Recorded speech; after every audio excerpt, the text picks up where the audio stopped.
Now we are going to learn about the unit 3, that is transportation and assignment problem. Here two methods are there. One is transportation, another one is assignment. Transportation.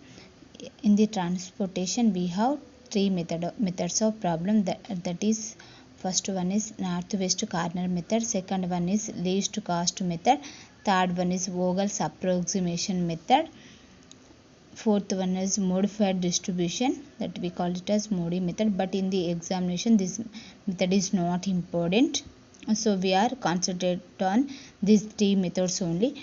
And the next assignment we have only one method of problem, that is Hungarian assignment method.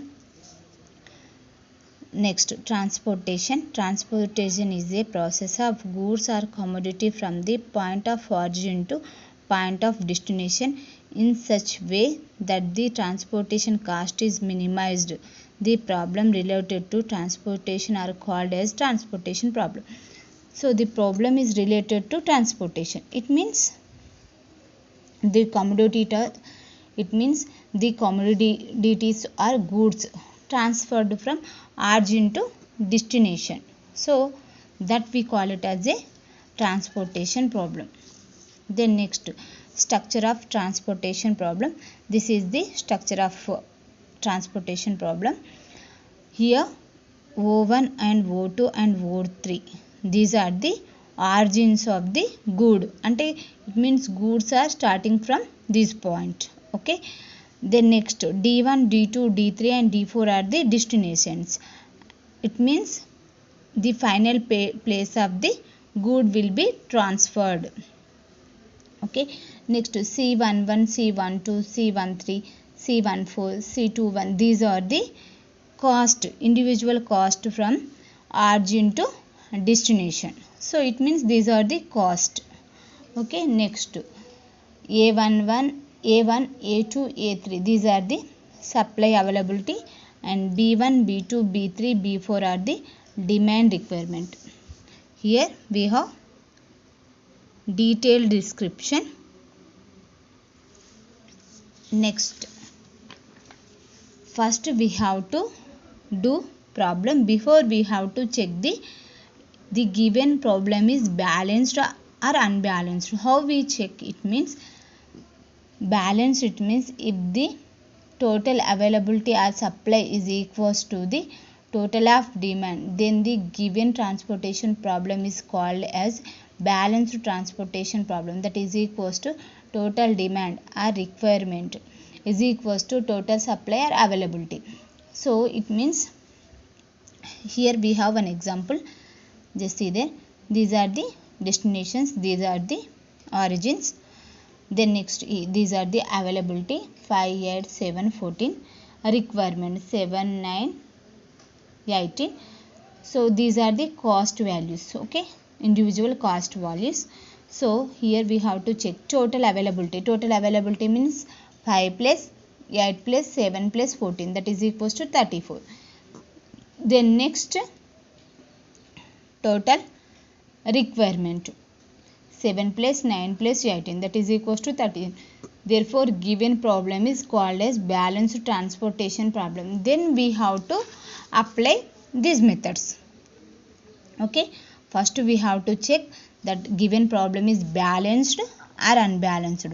If the given problem is balanced, then we apply this. Okay, if the given problem is unbalanced, then what we have to do? It means unbalanced. If the total demand or requirement is not equals to the total supply or availability, then the problem is called unbalanced transportation problem. Okay, if the problem is unbalanced, the unbalanced transportation problem can be converted into balanced transportation problem by assigning the required supply using a dummy row or dummy column.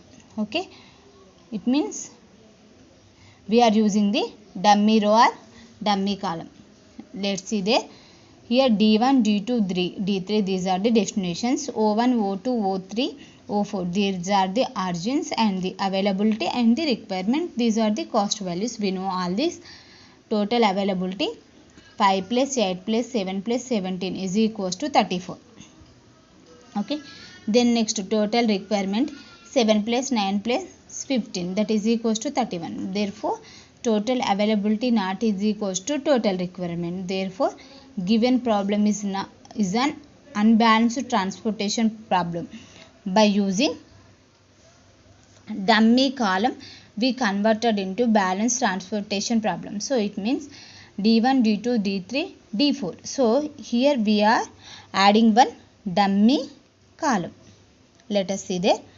So how we can add? It means in D4 we take all zeros, only in the requirement row we are taking 3. Okay, so now total availability, same table is same, just we are adding this column. Okay, total availability is equals to 5 plus 8 plus 7 plus 14, it is same the above. Okay, that is 34. Total requirement is equals to here 7 9 plus 15 kada, then here 7 9 plus 15 plus 3 here. So we are adding one dummy column, that is equals to 34. Therefore total availability is equals to total requirement. It means it is a balanced. Now it is balanced, then we apply these methods. Okay, is it clear?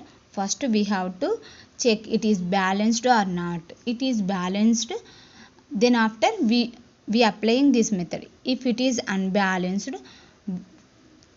so we have to balance the given problem, then we have to apply these methods. Okay, so this is our third unit theory, nothing but it is introduction.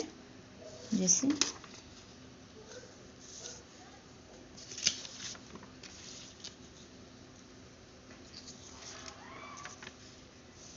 Okay, next class we are practice northwest corner method.